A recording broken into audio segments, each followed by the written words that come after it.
Teman-teman, salam sejahtera. Kita ketemu lagi di channel saya Empu Gelol. Ini pekerjaan saya di belakang. Patung yang diukir sudah hampir selesai. Teman-teman bisa lihat tuh.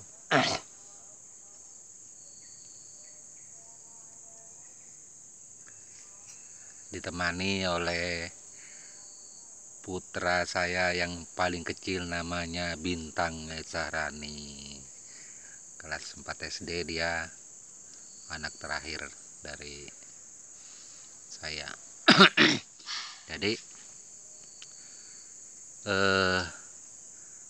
saya kepingin atau membahas atau juga menjawab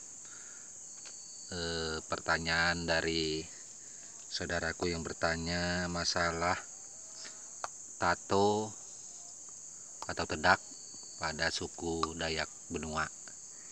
Nah, jadi Empu seperti apa motif atau desain tato atau tedak pada suku Dayak Benua yang Empu ceritakan. Saya kepingin tahu, katanya, apakah di dalam rumpun lowangan ini kemungkinan banyak memakai tato atau tedak ini, seperti itu. Mungkin kurang lebih itu pertanyaannya. Jadi untuk tato atau tedak di dalam kita orang benua, tidak semua itu memakainya. Ada beberapa aliran sungai, kampung di seputaran sungai tersebut tidak memakainya, seperti daerah kami Benua. Sepanjang dari kecamatan Tanjung Isui sampai Sungai Ohong itu tidak memakai tato atau tedak, termasuk juga kampung Benua daerah Jelau. Tapi kalau benua lain ada yang memakai tradisi ini. Tradisi tato atau tedak ini saya juga beberapa kali bertemu dengan beberapa tokoh, dan di antara tokoh tersebut sudah banyak yang meninggal dan menyisakan beberapa orang saja yang bercerita menuturkan masalah tato atau tedak pada suku Dayak Benua. Salah satu tokoh yang cukup populer sekali di Kutai Barat, kebetulan beliau adalah pengewara dari kampung Rikong, dan kebetulan juga beliau adalah salah satu kepala adat di sana, daerah kampung Rikong Sungai Kelawit, Kabupaten Kutai Barat, Kecamatan Silungurai. Beliau bercerita banyak masalah tato dengan saya. Beliau ini bernama Pak Rusdi, yang sering dipakai sebagai pengewara di mana-mana, menjadi panggilan di daerah Kutai Barat seperti itu. Jadi untuk tato atau tedak itu adalah dipakai oleh para pemanuk di zaman itu, atau orang yang memang mempunyai ilmu kesaktian dan tidak dipakai oleh orang lain.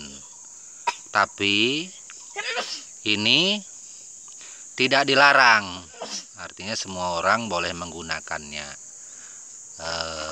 Meski demikian, menurut keyakinan dan kepercayaan orang benua di zaman itu, apabila seseorang sudah berani memakai tato, memakai tedak, maka dipastikan orang ini sudah mempunyai ilmu kesaktian yang mumpuni di dalam sukunya, rumpunnya, seperti itu.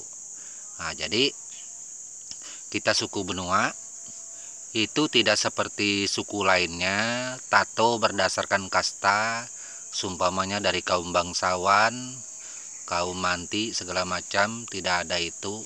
Tato ini hanya untuk para pemanuk saja yang menggunakan, untuk para pangkalima saja.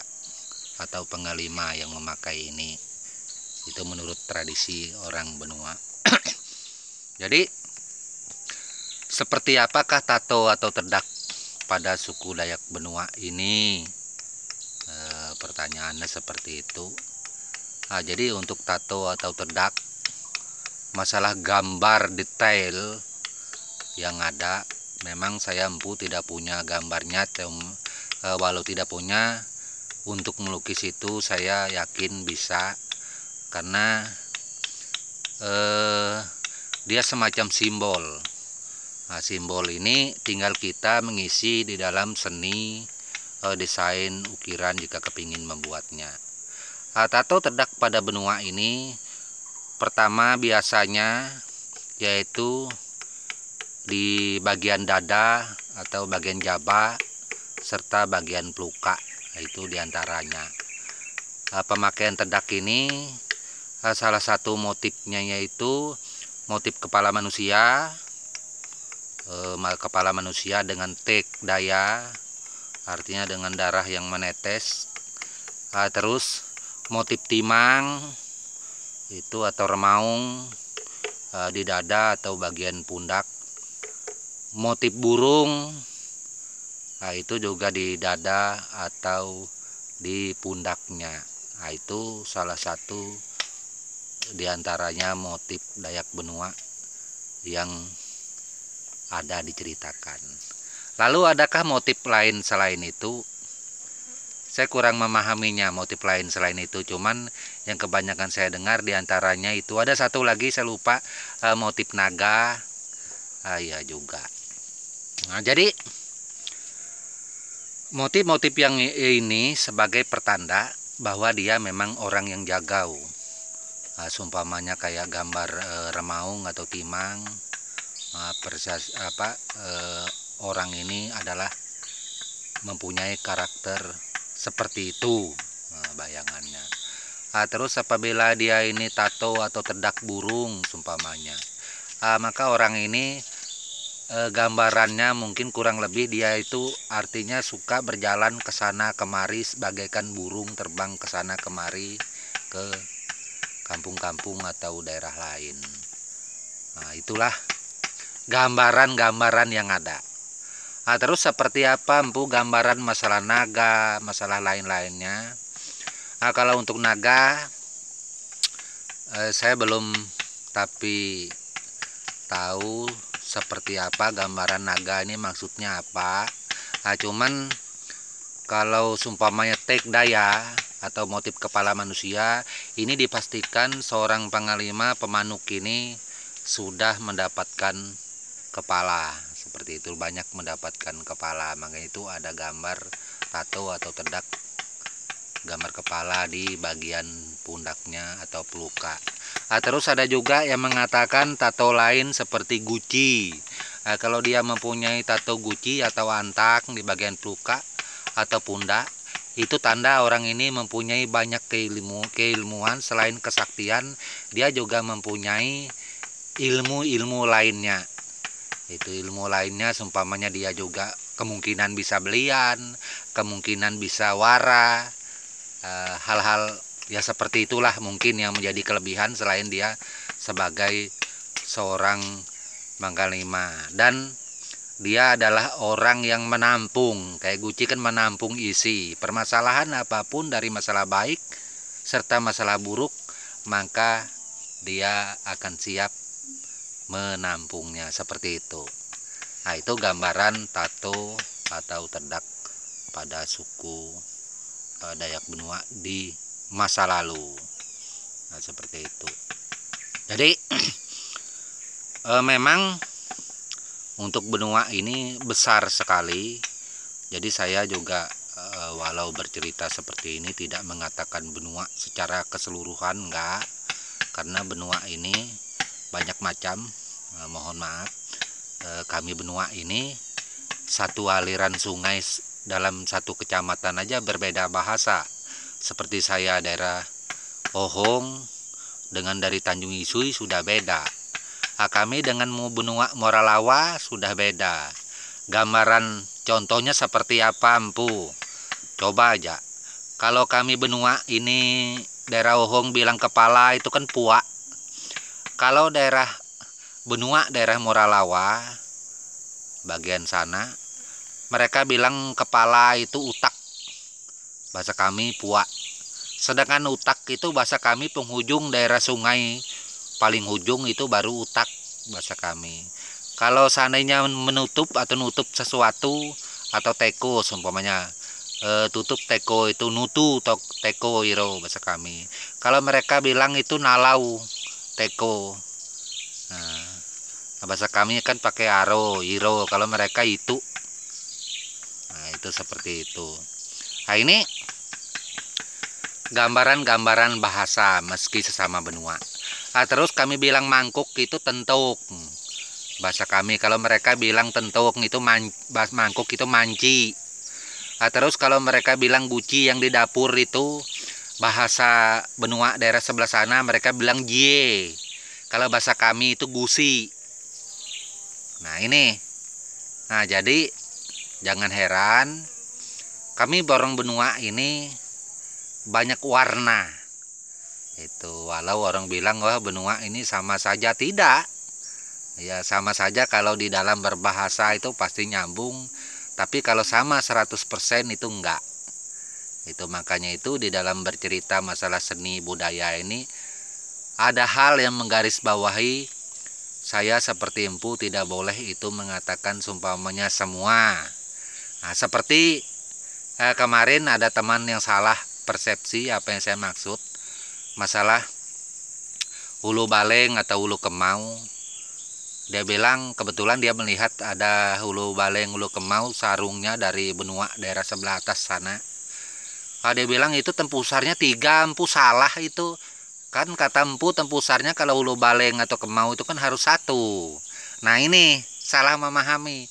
Kalau tempusarnya itu 1, hulu baleng atau kemau tempusar 1 atau tidak pakai tempusar, itu adalah tradisi kami atau mandau tempilan kami bagian Ohong. Bagian Ohong termasuk Kecamatan Tanjung Isui. Dia pasti tempusar 1 gitu. Tapi kalau benua bagian sebelah atas mereka Moralawa sampai ke sana-sana, hal ini tidak berlaku. Mereka ulu baleng, ulu kemau bisa aja tempusarnya 3. Nah, seperti itu. 1 juga bisa. Nah, itu mereka antara 1 dan 3 itu nggak ada ibaratnya secara batasan khusus untuk yang ulu kemau atau ulu baleng. Jadi untuk ulu kemau atau ulu baleng itu hanya pada benua kami daerah Ohong saja yang memakai tempusar 1. Apa saja benua daerah Ohong dari Kabupaten Kutai Barat, Kalimantan Timur. Benua Ohong ini meliputi kampung dari, mohon maaf kalau ketinggalan, seumpamanya meliputi dari Kampung Perigi, Mancong, Muara Nayan, Lempunah, Muara Tae. Nah itu. Dan ada di daerah Bongan juga itu Resak, sama seperti kami benua Ohong, tapi mereka adalah masuk kawasan Sungai Bongan yang ujungnya bersampuk dengan Tanjung Soke atau Lukut. Itu satu aliran yang tembusnya ke daerah Pasir sana. Seperti itu. Nah, jadi kalau untuk benua Ohong ini dia kecamatannya Kecamatan Tanjung Isui, Kabupaten Kutai Barat, Kalimantan Timur.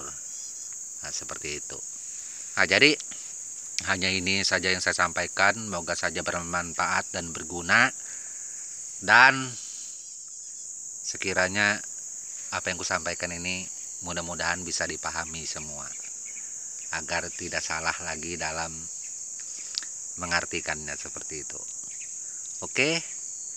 Salam budaya dan tabe buat kita semua. Dadah Bintang. Sampai temannya.